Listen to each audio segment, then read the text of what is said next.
Hello students, welcome to my channel. कैसे हो आप सभी? अच्छे से पढ़ रहे होंगे ऐसी उम्मीद करती हूँ आप सभी से। आज हम पढ़ने वाले हैं हमारा जो चैप्टर लास्ट क्लास में चल रहा था 9th क्लास के लिए, फंडामेंटल यूनिट ऑफ लाइफ। इसके आज लास्ट क्लास, इस चैप्टर को आज हम कंप्लीट करेंगे। चैप्टर को शुरू करने से पहले एक बार लास्ट क्लास को थोड़ा सा रिकॉल कर लें। तो लास्ट क्लास में देखो हमने माइटोकॉन्ड्रिया के बारे में पढ़ा था। माइटोकॉन्ड्रिया को याद करो कि इसका नाम हमने क्या लिखा था। माइटोकॉन्ड्रिया को हमने लिखा था power house of the cell, याद आ गया?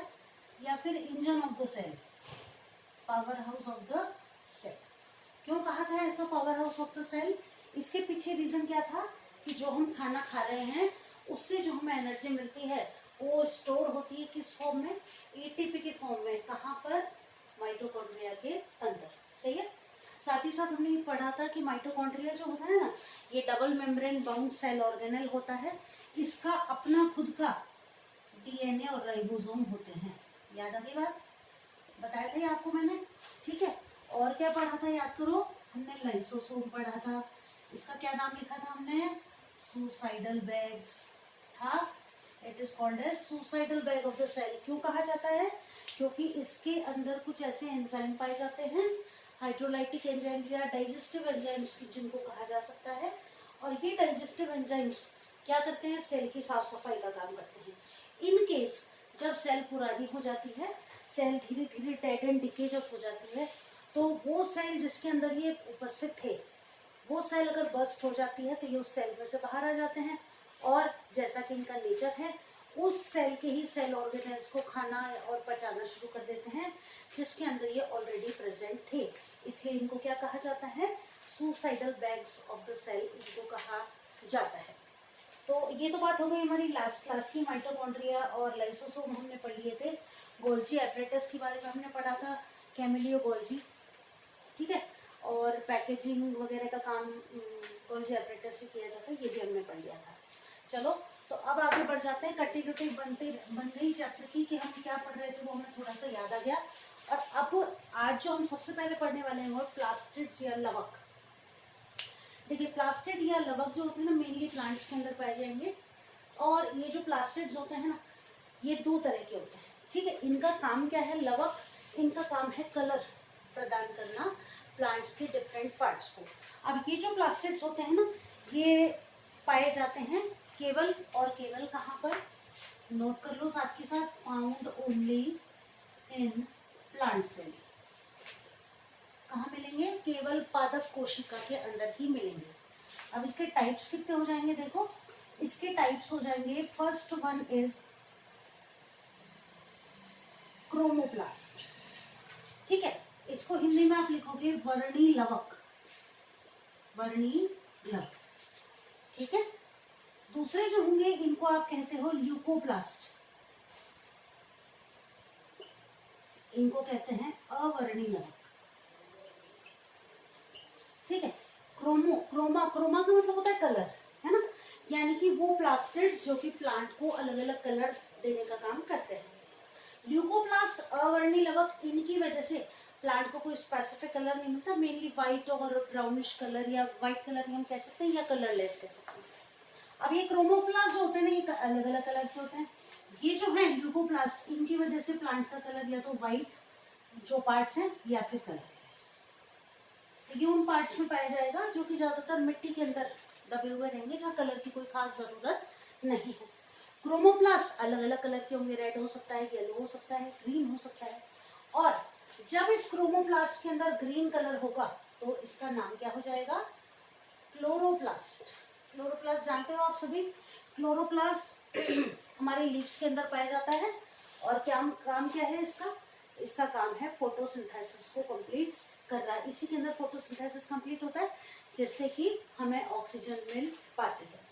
तो जब ये जो है क्लोरोप्लास्ट, ये क्या है? ये क्रोमोप्लास्ट है। क्रोमोप्लास्ट मतलब वर्णी लवक है, ठीक है। रेड कलर का भी हो सकता है और येलो कलर का, ऑरेंज कलर का, अलग अलग कलर के पार्ट्स जो हैं प्लांट के होते हैं और उनके अकॉर्डिंग क्रोमोप्लास्ट अलग अलग कलर के होते हैं, ठीक है ना।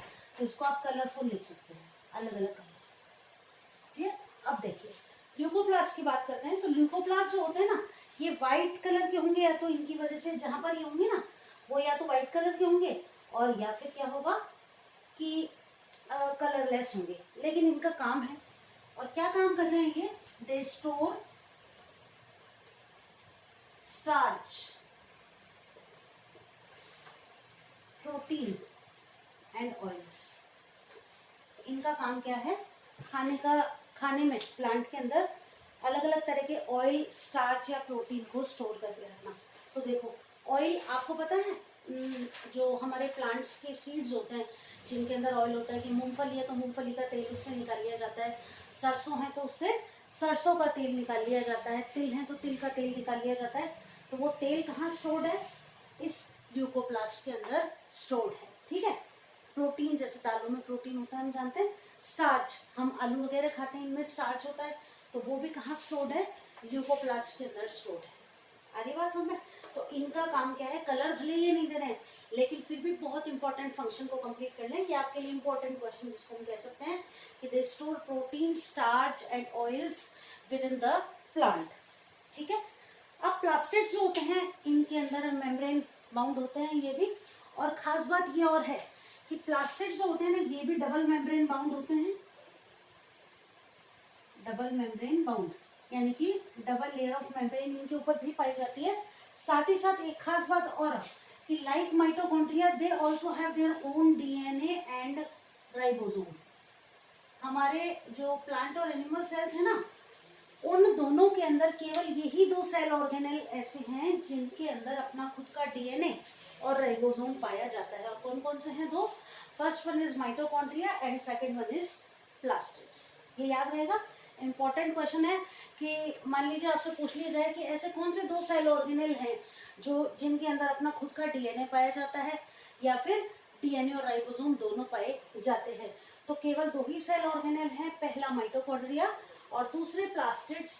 माइटोकॉन्ड्रिया सभी सेल्स में मिलेंगे, एनिमल्स में भी और प्लांट सेल्स में भी, लेकिन प्लास्टिड्स जो हैं these are found only in plant cells.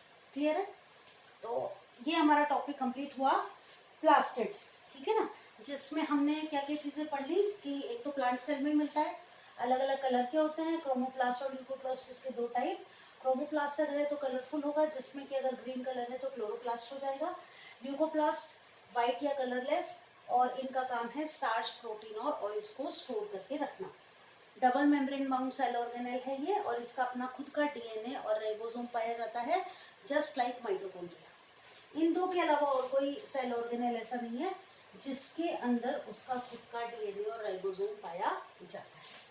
Clear हो गया, याद हो गया साथ के साथ? चलो, मुझे भी हो गया, आपको भी याद हो गया। चलो अब आते हैं हम अपने अगले सेल ऑर्गेनेल की तरफ, जिसको हम कहते हैं वैक्यूल, रिक्तिका। इसको हिंदी में हम कहते हैं रिक्तिका। ठीक है, ये वैक्यूल जो है ना,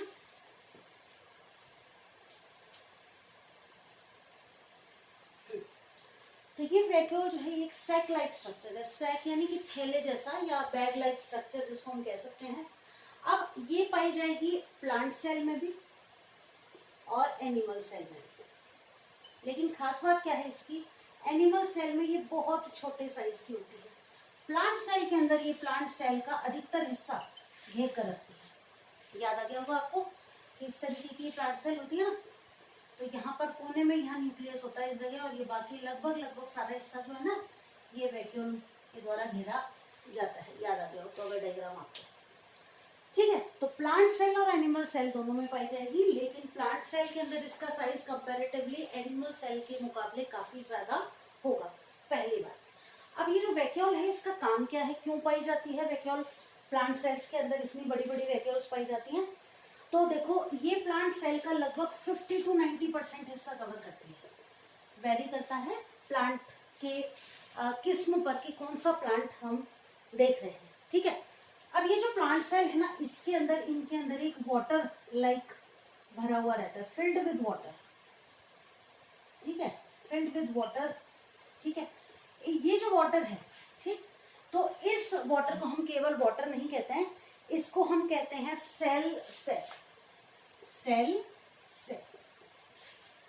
तो वैक्यूल के अंदर जो पानी भरा हुआ है उसको कहा जाता है सेल सेट। अब इसका काम क्या है, it provides rigidity and turgidity. To the cell. Rigidity यानी मजबूती है ना, घर्षण करने की क्षमता। और टर्जिडिटी, टर्जिडिटी जानते हो? देखो एग्जांपल से बताऊं अगर आपको, तो जैसे बॉल है या बलून है, ठीक है। बलून में आपने कम हवा भरी है तो उसको आप गिराओगे जमीन पर तो बहुत कम बाउंस करेगा, लेकिन अगर अच्छे से भरा हुआ है, आपकी फुटबॉल है उसमें अच्छे से हवा भरी हुई है तो कितना अच्छा बाउंस करती है वो बॉल। और अगर हवा कम होती है तो हमको खुद को उससे खेलना अच्छा नहीं लगता, तो वो कहलाती है टर्जिडिटी। टर्जिडिटी मतलब उसको एकदम अच्छा से शेप मिल जाए और जितनी उसकी कैपेसिटी है उतनी एयर उसके अंदर भरी हुई हो। तो यहाँ पर क्या भरा हुआ है? पानी। तो सेल जो है वो टर्जिड रहती है। टर्जिड मतलब एकदम अपने निश्चित आकार के अंदर रहती है, ठीक है। तो मेन काम जो है वैक्यूल का वो यही है कि सेल को टर्जिडिटी और रिजिडिटी प्रदान करना, ठीक। इसके अलावा कुछ मात्रा में stores food also, stores amino acids. कुछ एमिनो एसिड्स ऐसे होते हैं जो कि वैक्यूल के अंदर क्या होते हैं? स्टोर्ड रहते हैं, ठीक है। कुछ एमिनो एसिड्स मान लो शुगर्स होती हैं कई तरह की, और प्रोटीन्स होते हैं जो कि कहाँ स्टोर्ड रहते हैं? वैक्यूल के अंदर स्टोर्ड रहते हैं, प्लांट के अंदर। अब ये तो बात हो गई प्लांट्स की। एनिमल्स के अंदर जैसे अमीबा की हम बात करें तो अमीबा के अंदर ये जो क्या है? वैक्यूल्स। इनका काम क्या है? खाने को अंदर लेना और वेस्ट मटेरियल को बाहर निकालना, ठीक। तो intake of food plus excretion दोनों ही काम किसके द्वारा किए जा रहे हैं? वैक्यूल के द्वारा किए जा रहे हैं। बिना वैक्यूल के ये काम पॉसिबल ही नहीं है। और साथ ही साथ क्या हो रहा है, यानी कि हम क्या कह सकते हैं कि in amoeba it helps in endocytosis as well as exocytosis. सही है क्या? बताओ तो एक बार रिकॉल कर लो, एंडोसाइटोसिस और एक्सोसाइटोसिस क्या था? एंडोसाइटोसिस फूड पार्टिकल्स को या जो काम की चीजें हैं उनको एंगल्फ कर लेना, सेल के अंदर लेना। और एक्सोसाइटोसिस जो एक्सक्रीटरी प्रोडक्ट्स हैं उनको इस वैक्यूल की मदद से सेल से बाहर निकाल देना। This is known as endocytosis and exocytosis. तो बताओ वैक्यूल कंप्लीट हो गया क्या? कि प्लांट और एनिमल सेल दोनों में पाया जाता है। प्लांट सेल में ये सेल का ज्यादातर हिस्सा कवर करता है, that is 50 to 90%। Animal cell में बहुत ज्यादा छोटे आकार की और गिनती में भी 2-5 ही होती है। इन वैक्यूल्स के अंदर जो पानी भरा हुआ है, अगर हम प्लांट की बात कर रहे हैं तो उस पानी को कहते हैं सेल सेप। इस सेल सेप का काम है सेल को रिजिडिटी और टर्जिडिटी प्रोवाइड करवाना ताकि सेल अपने नेचुरल शेप में रहे। साथ ही साथ वैक्यूल का काम है एमिनो एसिड्स, शुगर्स और कुछ स्पेसिफिक प्रोटीन्स को स्टोर करना। और अमीबा जैसे जो यूनिसेल्युलर ऑर्गेनिज्म है उनके अंदर ये खाने को इनटेक प्लस एक्सक्रीटरी प्रोडक्ट्स को बाहर निकालने में मदद करती है। So we can say that it helps in endocytosis as well as exocytosis. तो बताओ कंप्लीट हुआ कि नहीं? हो गया चैप्टर कंप्लीट? बस थोड़ा सा पार्ट और बचा है। तो अब देखो यहाँ तक जब आपने पढ़ लिया, आपने क्या क्या पढ़ लिया? देखो आपने सेल के बारे में क्या क्या पढ़ा? आपने पढ़ लिया, देखो क्या था, एक तो आपने पढ़ लिया न्यूक्लियस के बारे में, माइटोकॉन्ड्रिया पढ़ लिया आपने, प्लास्टिड पढ़ लिया आपने, गोल्जी एपरेटस पढ़ लिया आपने, लाइसोसोम पढ़े आपने, ठीक है। और क्या पढ़ा? न्यूक्लियस हो गया, माइटोकॉन्ड्रिया, गोल्जी एपरेटस पढ़ लिया, लाइसोसोम पढ़ लिया हमने, राइबोसोम पढ़ लिया हमने, और साइटोप्लाज्म पढ़ लिया हमने।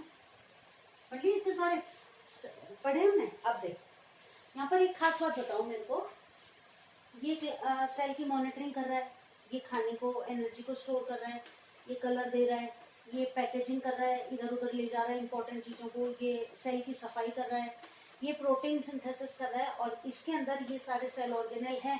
बिना इसके सेल ऑर्गेनेल कहीं रहेंगे नहीं, एग्जिस्ट नहीं कर पाएंगे। यानी कि यहाँ तक आते हमने ये देखा कि ये जो सारे सेल ऑर्गेनेल्स है ना, सेल के अंदर जो जो चीजें हैं ये सेल के सभी फंक्शंस के लिए जिम्मेदार है और सेल का स्ट्रक्चर बनाने के लिए जिम्मेदार है। और यहीं से निकल के आती है हमारी चैप्टर। अब हमने पढ़ा कि फंडामेंटल यूनिट ऑफ लाइफ तो जहां तक हमने पढ़ लिया, अब हमें पता चला कि fundamental of unit is none other than cell. यानी कि सेल को जब हम डिफाइन करेंगे तो क्या करेंगे, it is the main structural and functional unit of any organism.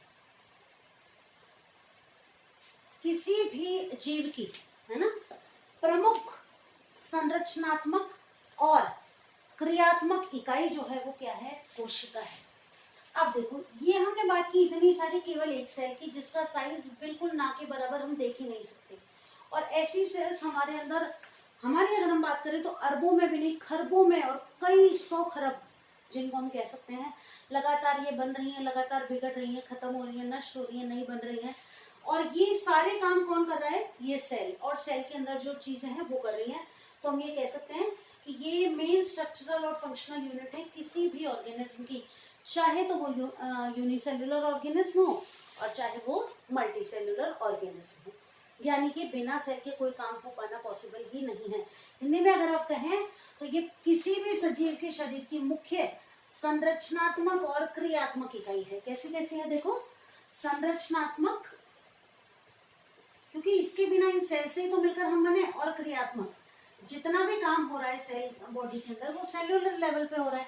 तो अगर सेल काम करना बंद कर देगी तो क्या होगा, ये जितने भी काम हमारी बॉडी में लगातार हो रही हैं, क्रियाएं हो रही हैं, वो हो पाना पॉसिबल ही नहीं होगी।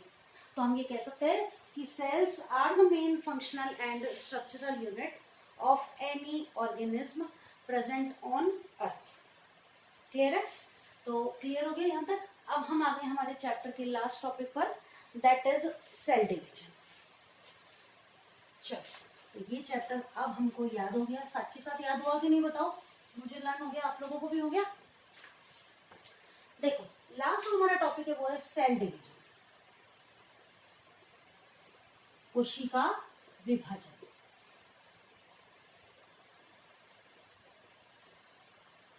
क्या है कोशिका विभाजन? देखो कि जन्म लेते हैं तब हम कितने छोटे होते हैं ना, धीरे धीरे धीरे धीरे हमारे आकार में वृद्धि होती है, तो सेल्स भी बढ़ रही हैं धीरे धीरे, पूरा ना। कोशिका विभाजन का क्या मतलब है, देखो कि सेल्स जो होती है ना वो डिवाइड होती है, और इनके डिवाइड होने से क्या होता है, हमारी जो शारीरिक गतिविधियां हैं वो कंप्लीट होती हैं और हमारे आकार में भी वृद्धि होती है। अब ये सेल डिवीजन क्यों जरूरी है, तो ये सेल डिवीजन हमारे प्रॉपर फंक्शनिंग के लिए जरूरी है। लेकिन ये सेल डिवीजन दो तरह का होता है। एक तो होता है माइटोसिस, जिसको हम कहते हैं समसूत्री विभाजन। एक होता है मियोसिस, जिसको कहते हैं अर्धसूत्री विभाजन। अब देखो अंतर क्या है इन दोनों में। ये जो है ना माइटोसिस या समसूत्री विभाजन, ये हमारे शरीर की सभी कोशिकाओं में हमेशा चलता रहता है। लगभग एक सेल को डिवाइड होने में 24 घंटे का समय लगता है, लगभग। ठीक है, तो जो कोशिका आज बनी है, ठीक, एक अगर सेल का लाइफ स्पैन हम 24 घंटे का मान के चलते हैं, तो जो सेल आज इस समय अभी जस्ट बनी है वो कल इसी समय नष्ट हो जाएगी, है ना।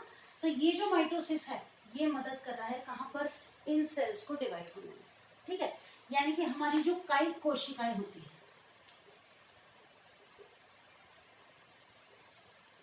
ठीक है, ऑटोसोम्स जिनको हम कहते हैं, सॉरी जिनको हम सोमेटिक सेल्स कहते हैं, तो ये जो हमारी कोशिकाएं हैं ना, जो हमारे शरीर के सभी हिस्सों में पाई जाती है, हाथ पैर नाक कान मुंह गले में, इनमें जो डिवीजन होता है वो क्या कहलाता है, माइटोसिस कहलाता है। इसकी खास बात क्या है, इस माइटोसिस से जो सेल बनती है वो बिल्कुल अपनी मदर सेल की तरह होती है। यानी कि अभी चलो डायग्राम से सीखते हैं, इसके बाद हम बात करते हैं मियोसिस की। ये हमारी बॉडी में हमेशा होता रहता है माइटोसिस। मियोसिस की खास बात क्या है, ये हमारी बॉडी में केवल तब भी होता है जब क्या होता है, रिप्रोडक्शन। ठीक है, तो ये मेन इसका काम क्या है, गैमेट्स का फॉर्मेशन करना, ठीक, गैमेट्स या युग्मक का बनना। तो ये जो होगा मियोसिस, ये कब होगा, केवल रिप्रोडक्शन के समय, और इससे क्या बनेंगे, गैमेट्स का फॉर्मेशन होता है। अब अगर हम डायग्राम वाइज बात करें, देखो तो माइटोसिस की जब हम बात करते हैं,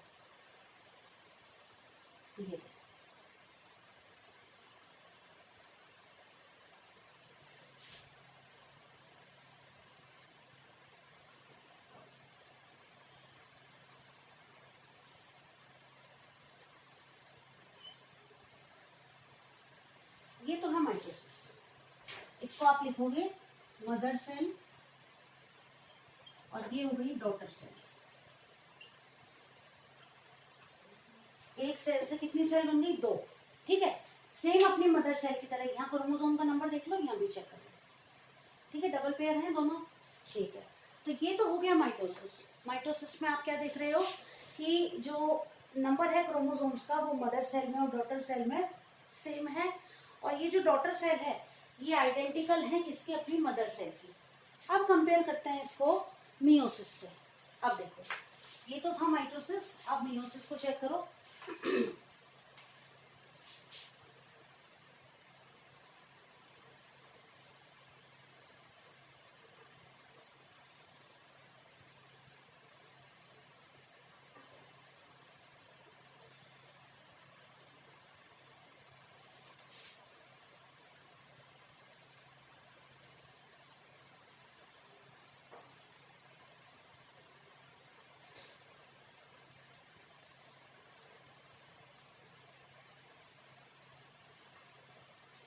बताओ अंतर है क्या? ये मदर सेल और ये क्या है? Daughter cell. क्रोमोसोम का नंबर चेक कर लो एक बार। ये ऐसे बना देते हैं ताकि आपको दिक्कत ना हो।